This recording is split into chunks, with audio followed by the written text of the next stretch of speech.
Assalamualaikum Mamang-Mamang, kembali lagi di Mamang Thomas Channel. Di video kali ini Mamang akan bahas kisah tentang seseorang pahlawan yang berakhir tragis untuk negaranya. Siapakah itu? Namanya adalah Jeanne d'Arc atau yang lebih dikenal dengan Joan of Arc. Pernah dengar kan namanya Mamang-Mamang? Atau Mamang-Mamang belum pernah dengar? Dia ini adalah salah satu pahlawan terbesar Perancis yang kisahnya seru banget. Tapi juga kisah ini sangat tragis. Makanya yuk kita kupas bareng-bareng dan lihat bagaimana perjalanan hidupnya yang luar biasa dan penuh perjuangan ini. Siapa tahu mamang-mamang bisa dapat inspirasi dari kisah ini. Pertama, mari kita ke masa kecil Jeanne d'Arc. Jadi gini mamang-mamang, Jeanne lahir di sebuah desa kecil di Prancis. Namanya Domremy, nama desa itu. Pada tanggal 6 Januari 1412. Dulu kehidupan Jeanne ini biasa aja, nggak kayak raja-raja atau orang-orang terkenal lainnya. Dia lahir di keluarga petani yang hidupnya sangat sederhana. Coba bayangin mamang-mamang, hidup di zaman abad pertengahan pasti beda banget sama zaman sekarang. Pokoknya kehidupan waktu itu sangat jauh dari kata mudah. Tapi ada hal unik yang terjadi pas Jeanne masih kecil. Di usia 13 tahun, dia mulai mendengar suara-suara aneh, suara yang bilang bahwa dia harus melakukan sesuatu yang besar. Suara ini bilang kalau dia harus membantu Raja Charles ke-7 untuk merebut kembali tahta Prancis dan mengusir pasukan Inggris yang lagi menyerang negaranya. Gokil kan? Seorang gadis muda dari desa tiba-tiba dipilih untuk melakukan hal besar seperti itu. Mamang-mamang, kalau misalnya kita dengar suara yang bilang harus jadi pahlawan, kira-kira apa yang bakal kita lakuin? Pasti bakal bingung banget kan? Tapi yang bikin kagum, Jeanne malah berani mengambil langkah besar. Jeanne merasa yakin banget kalau dia harus melakukan ini, dan dia pun pergi untuk menemui Charles ke-7. Dia bilang, saya dipilih buat bantu Perancis. Wah mamang-mamang, bisa bayangin gak? Gimana Jeanne harus berani banget ngomong gitu ke raja yang belum pernah kenal dia. Kalau mamang-mamang yang jadi Jeanne pasti bakal mikir 1000 kali kan. Langsung setelah beberapa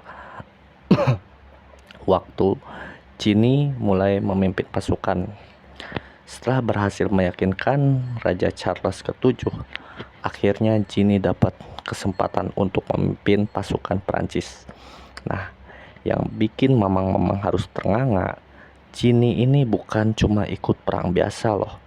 Dia jadi pemimpin perang yang memimpin pasukan untuk merebut Orleans, sebuah kota yang dikuasai pasukan Inggris. Tapi ingat ya, mamang-mamang di zaman itu nggak ada wanita yang jadi pemimpin perang. Biasanya wanita cuma ngurus rumah tangga. Tapi Jeanne dia malah jadi pemimpin yang dihormati dan ditakuti pasukan musuh. Dengan strategi yang cerdas, keberanian, dan semangat juangnya yang luar biasa, akhirnya pasukan Perancis berhasil membebaskan kota Orleans pada Mei 1429. Nah, kira-kira mamang-mamang bisa bayangin gak sih gimana rasanya Jeanne waktu itu bisa ngebebasin kota yang penting buat negaranya dan jadi pahlawan besar. Pasti rasanya bangga banget kan? Tapi meskipun sudah menang besar, banyak orang yang tidak suka dengan Jeanne. Kenapa? Karena dia seorang perempuan yang berani ngomong dan bertindak di depan laki-laki yang jauh lebih berpengalaman di medan perang. Ada yang merasa terancam dengan Jeanne loh. Mungkin mamang-mamang juga bisa mengerti. Kalau di dunia yang sangat patriarki waktu itu, pasti banyak orang yang gak terima kalau ada perempuan yang lebih keren atau lebih tinggi daripada mereka. Tapi Jeanne tetap melanjutkan perjuangan untuk membantu Raja Charles ke-7 naik tahta. Dan kita mulai pada kejatuhan Jeanne d'Arc. Namun, mamang-mamang meskipun sudah jadi pahlawan, hidup Jeanne mulai berubah. Setelah beberapa kemenangan besar, pasukan Inggris mulai menyerang lagi. Dan pada 23 Mei 1430, Ginny akhirnya ditangkap oleh pasukan Burgundy yang bekerja sama dengan Inggris. Gimana rasanya ya, mamang-mamang, seorang pahlawan yang dulu disanjung-sanjung tiba-tiba ditangkap begitu saja. Semua yang dia perjuangkan seakan-akan hilang dalam sekejap. Ginny dibawa ke Ruin dan di sana dia dihadapkan dengan pengadilan yang sangat tidak adil.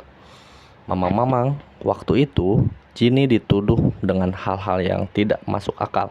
Dia dituduh melakukan sesuatu yang bid'ah atau penyimpangan dalam ajaran yang ada. Terus juga dituduh sebagai penyihir. Bahkan ada yang bilang dia itu melawan kodrat. Gimana sih, mamang-mamang, bisa seorang pahlawan yang sudah ngelakuin hal besar buat negara tiba-tiba ditangkap? Emang sih kadang-kadang orang yang dianggap beda atau berani itu sering banget dianggap aneh dan salah. Apalagi di zaman itu cewek seperti Ginny nggak boleh seenaknya bergerak dalam urusan negara atau perang. Tapi mamang-mamang, yang lebih sedihnya lagi, Ginny akhirnya dihukumi hukuman mati pada 30 Mei 1431. Dia dibakar dalam keadaan hidup di Rouen. Gila kan, seorang pahlawan yang sudah memperjuangkan negara dengan segala kemampuan harus berakhir seperti itu. Dia yang dulu dihormati dan dipuji, sekarang malah dibunuh dengan diambil nyawanya dengan cara yang mengerikan. Mamang-mamang, pasti kalian juga mikir, kenapa bisa kejadian kayak gini? Kenapa seorang pahlawan bisa berakhir dengan tragis seperti ini? Meskipun begitu, mamang-mamang, Ginny tetap dikenal sebagai pahlawan besar. Setelah beberapa tahun, tepatnya pada tahun 1920, dia bahkan dikatakan sebagai santa oleh gereja Katolik. Namun, gimana perasaan mamang-mamang setelah tahu Ginny akhirnya dihargai setelah meninggal? Apakah mamang-mamang merasa keadilan itu datang terlambat, atau ya udah lebih baik terlambat daripada enggak sama sekali? Kisah hidup Ginny d'Arc memang penuh dengan perjuangan, keberanian, dan pengorbanan. Meskipun akhirnya dia harus berakhir tragis, dia tetap dikenang sebagai pahlawan sejati yang berjuang untuk negaranya. Bisa dibilang, dia adalah salah satu wanita yang paling berpengaruh dalam sejarah, yang membuktikan bahwa pertempuran juga bisa berbuat hal-hal besar di dunia yang didominasi oleh laki-laki.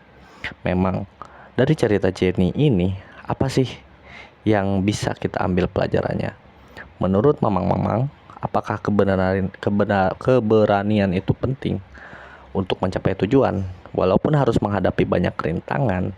Dan kalau mamang-mamang ada di posisi Ginny, apakah akan berani mengambil langkah besar seperti itu? Yuk, share pendapat mamang-mamang di kolom komentar. Mamang Thomas pengen banget tahu apa yang mamang-mamang pikirkan. Oke, segitu saja pada cerita kali ini. Semoga bermanfaat. Assalamualaikum warahmatullahi wabarakatuh.